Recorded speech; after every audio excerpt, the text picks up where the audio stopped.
तो हेलो दोस्तों, क्या हाल चाल। मैं आप सभी का इस YouTube चैनल पर स्वागत करता हूँ।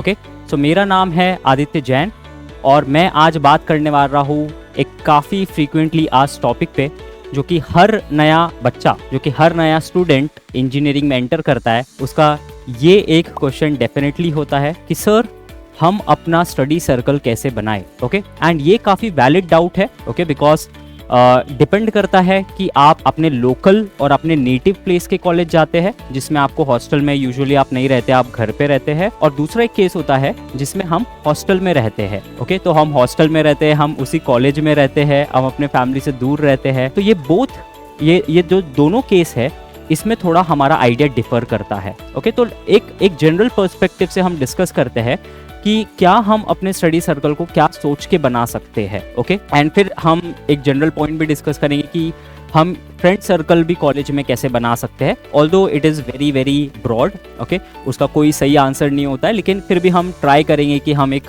कुछ डिस्कस कर सके उस टॉपिक पे। ठीक है, तो पहले आते हैं स्टडी सर्कल पे। ओके, तो स्टडी सर्कल कैसे बनाए, तो पहले तो हमें ये जानना पड़ेगा कि जब भी हम स्टडी सर्कल की बात कर रहे हैं, हमारा पर्पस एक डिफाइंड है स्टडी। ओके, उसमें हम कहीं भी दोस्त का क्राइटेरिया नहीं ला रहे हैं, उसमें हम कभी भी सीनियोरिटी का क्राइटेरिया नहीं ला रहे हैं, उसमें हमारा एक और एक ही मोटिव है, जो कि है स्टडी, जो कि है पढ़ाई। ओके, अब मैं आपको इसे इस वे में सोचने पे कहूँगा कि मानिए कि इंटेलिजेंस के लेवल को देखते हैं। ठीक है, इंटेलिजेंस और आप कहिए उस सब्जेक्ट पे कितना होल्ड है किसी का, उसको 3 लेवल में ब्रेक करते हैं। एक हो सकता है कि किसी सब्जेक्ट में, एंड ये आप हर सब्जेक्ट के लिए अप्लाई करेंगे। ओके, तो मान के चलते कि एक सब्जेक्ट में आपका कुछ एक लेवल है, लेकिन लेट्स से 1 to 10 की स्केल पे 5। ओके, हाफ ले लेते हैं, आप कोई भी नंबर ले सकते हैं। तो अब 3 कैटेगरी में हम डिवाइड करेंगे। एक होता है 5 के अबव वाला कैटेगरी, जो कि आपसे बेटर है अंडरस्टैंडिंग किसी की उस सब्जेक्ट में। सेकंड, हम मानेंगे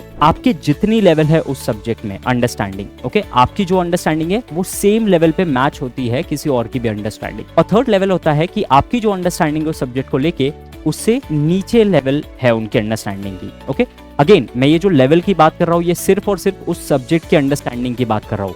मैं कहीं से भी IQ लेवल की बात नहीं कर रहा हूँ, मैं कभी भी स्मार्टनेस लेवल की बात नहीं कर रहा हूँ, मैं जनरल इंटेलिजेंस की भी बात नहीं कर रहा हूँ।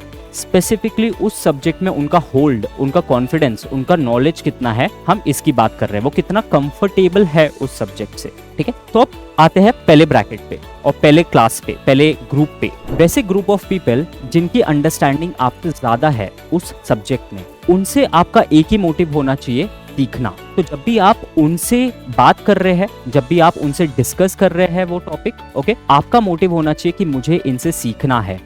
तो इसका ऑब्वियस सी बात है कि आपको वो स्टेप लेना होगा कि हम साथ में पढ़ सकते हैं क्या, राइट।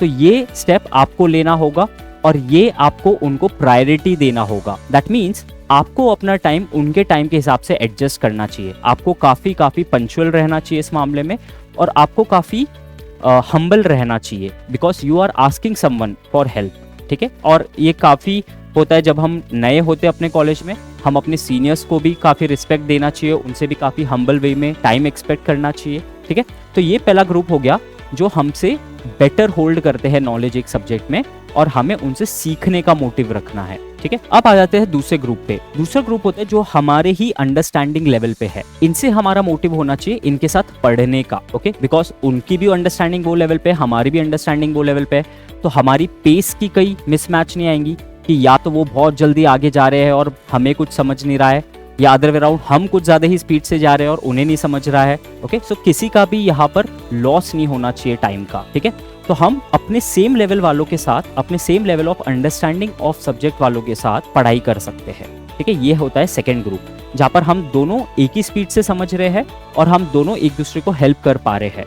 ओके, थर्ड ग्रुप होता है जिनकी अंडरस्टैंडिंग उससे नीचे है, जहाँ हम बिलोंग करते हैं। अब देखिए, ये मैं काफ़ी देखता हूँ कि हम ऐसे लोगों से काफ़ी हम ऐसे देखते हैं काफ़ी सेल्फिश वे में कि हमें तो इनसे कोई फ़ायदा नहीं है, हमें तो इनसे कुछ सीखने नहीं मिलेगा, तो हम इन्हें से दूर रहते हैं। बट ये काफ़ी गलत मेंटालिटी है स्टूडेंट्स। ओके, एंड ये मैं क्यों बता रहा हूँ, क्योंकि मैंने काफ़ी देखा है इंजीनियरिंग में लोगों को ऐसा करते हुए। ओके, ये काफ़ी गलत मेंटालिटी होती है, एंड अब समझते हैं क्यों ये होती है गलत मेंटालिटी। बिकॉज अगर आपके सीनियर्स, अगर आपसे बेटर पर्सन भी ये मेंटालिटी लाए तो फिर आपको कौन पढ़ाएगा? कोई नहीं। ओके, एंड ये चेन कभी ब्रेक नहीं होगी। तो हमें कभी भी ये क्राइटेरिया नहीं रखना चाहिए कि जो भी हमसे कम अंडरस्टैंडिंग वाले हैं किसी सब्जेक्ट में, हम उनको कंप्लीटली इग्नोर करें। ओके, इसे हम ये एक्सपेक्ट करेंगे कि जहां भी पॉसिबल होता है, जैसे कोई हमारी हेल्प कर रहा है, कोई सीनियर, कोई बेटर अंडरस्टैंडिंग वाला पर्सन, वैसे ही हमें इनकी हेल्प करना है, इन्हें पढ़ा के। ओके, प्लीज याद रखिए, आप जितना किसी की हेल्प करेंगे पढ़ा के, आप जितना किसी को हेल्प करेंगे टॉपिक समझने में, उतना ही बेटर आपकी अंडरस्टैंडिंग होंगी उस टॉपिक को लेके। मैं आपको ये लिख के दे सकता हूँ। ओके, जब भी कोई टीचर किसी को पढ़ाता है, उसकी भी अंडरस्टैंडिंग और स्ट्रॉन्ग होते जाती है। ओके, तो ये हो गया तीनों लेवल का ब्रेकेज कि आप अपने ज़्यादा अंडरस्टैंडिंग वाले से सीखेंगे, आप अपने साथ के अंडरस्टैंडिंग वाले के साथ पढ़ सकते हैं, एंड आप अपने नीचे के अंडरस्टैंडिंग, यानी जिसको आपसे कम अंडरस्टैंडिंग है उस सब्जेक्ट में, जो थोड़ा स्ट्रगल कर रहा है, उसकी आप हेल्प करेंगे समझा के उसे। ओके, एंड ये आप हर सब्जेक्ट पे ब्रेक डाउन कर सकते हैं। एंड याद रखिए, किसी की अगर अंडरस्टैंडिंग एक सब्जेक्ट में कम है तो दूसरे सब्जेक्ट में उसकी अंडरस्टैंडिंग बहुत अच्छी भी हो सकती है। तो इन अ वे आप एक दूसरे की हेल्प करके दोनों प्रोग्रेस करेंगे। ओके, किसी सब्जेक्ट में आपने उनकी हेल्प कर दी जिसमें वो अच्छा नहीं परफॉर्म करते हैं, और किसी सब्जेक्ट में उनने आपकी हेल्प कर दी जिसमें आप अच्छा परफॉर्म नहीं करते हैं। तो आप समझ रहे हैं ये कितना बेनिफिशियल और कितना विन विन सिचुएशन है कि हम हर कैटेगरी के पीपल की हेल्प कर रहे हैं, and at the same time हमें भी हेल्प मिल रही है। And study with your fellow mates is a very very good way to study. Okay, सीखना तो आपको टीचर से ही पड़ेगा, सीखना आपको मल्टीपल रिसोर्सेज से पड़ेगा, बट जब आप एक दूसरे की हेल्प करते हैं उस सीखे हुए को अच्छे वे में फॉर्म करने के लिए, अपनी अंडरस्टैंडिंग पक्की करने के लिए, अपनी अंडरस्टैंडिंग और स्ट्रॉन्ग करने के लिए, वो सबसे बेस्ट वे होता है किसी चीज़ को याद रखने का। ओके, तो ये था मेरा एक पर्सपेक्टिव जो मैं आपसे शेयर करना चाह रहा था। अगेन, जैसे कि मैं आपसे हमेशा कहता हूँ, there is no single right way. Okay, किसी को ये बेटर लग सकता है, किसी को बिना स्टडी सर्कल के पढ़ना बेटर लग सकता है, किसी को अकेले पढ़ना ही बेटर लग सकता है। ओके, जैसा भी आपको सूटेबल हो आप उसे ही फॉलो करें, लेकिन मेरा काम है कि मैं आपको पॉसिबिलिटीज़ बताऊँ। ओके, एंड ये एक काफ़ी अच्छी पॉसिबिलिटी है जिसे आप ट्राई कर सकते हैं। ओके, एंड आपने स्टडी सर्कल को एकदम ज़्यादा बड़ा भी ना रखे, क्योंकि फिर ज़्यादा बातें होती है। हमें पता है, हम इंजीनियरिंग में खासकर हॉस्टल वाले जो होते हैं, राइट, उनके पास तो पूरे टॉपिक्स होते हैं बात करने के लिए।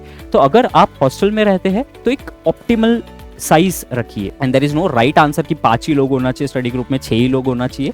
आपको जो अंडरस्टैंडिंग आती है कि यार जब इतने लोग होते हैं ना, तो हम पढ़ाई भी करते हैं और थोड़ी बातें भी करते हैं, जो कि ज़रूरी है। ओके, लेकिन हम सिर्फ टेंस्ड वे में पढ़ाई नहीं करते हैं, ना कि हम सिर्फ फनी वे में सिर्फ मजाक की बातें करते हैं। ओके, पढ़ाई के टाइम आपको पढ़ाई करनी है और बाकी टाइम आप थोड़ा रिलैक्स कर सकते हैं, चिल कर सकते हैं। ठीक है, तो ये था मेरा आइडिया एक स्टडी सर्कल बनाने पे। आई होप ये आपके लिए हेल्पफुल था। अब इसे ही आप अपने फ्रेंड सर्कल पे भी एक्सपैंड कर सकते हैं। ओके, अगेन मैंने जैसे कि कहा, स्टडी में हमारे एक वेल डिफाइंड पर्पस है, बट फ्रेंड्स के साथ हमें मस्ती भी करनी है, फ्रेंड्स से हमें सीखना भी है, फ्रेंड्स की हमें हेल्प भी करनी है। ओके, तो मेरा ये सजेशन होगा कि जब भी आप फ्रेंड सर्कल की बात कर रहे हैं ना, कभी भी डिफाइंड पर्पस ना रखें, कभी भी एक मतलब ना रखें। ओके, काफ़ी आप उसे अंदर से आने दीजिए कि हाँ यार, हमें इनसे बात करने में मज़ा आती है, हमें इससे सीखने भी मिलता है।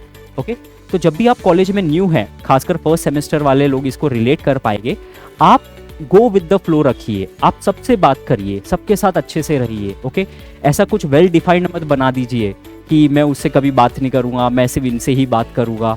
ओके, क्योंकि आप फर्स्ट सेमेस्टर में हैं, आपके पास काफ़ी बड़ी इंजीनियरिंग की जर्नी है। ओके, तो आप इतने जल्दी खुद को रेस्ट्रिक्ट ना करें, अपने आप को काफ़ी ओपन रखें। ओके, और सभी से सीखे, सभी को सिखाए, जहाँ भी आप किसी की हेल्प कर सकते हैं वहाँ हेल्प करिए, जहाँ आप किसी से हेल्प ले सकते हैं हेल्प लीजिए। काफ़ी लोग ऐसे शाय होते हैं, ओके, वो अपने आप को काफ़ी ओपन करने की कोशिश करें।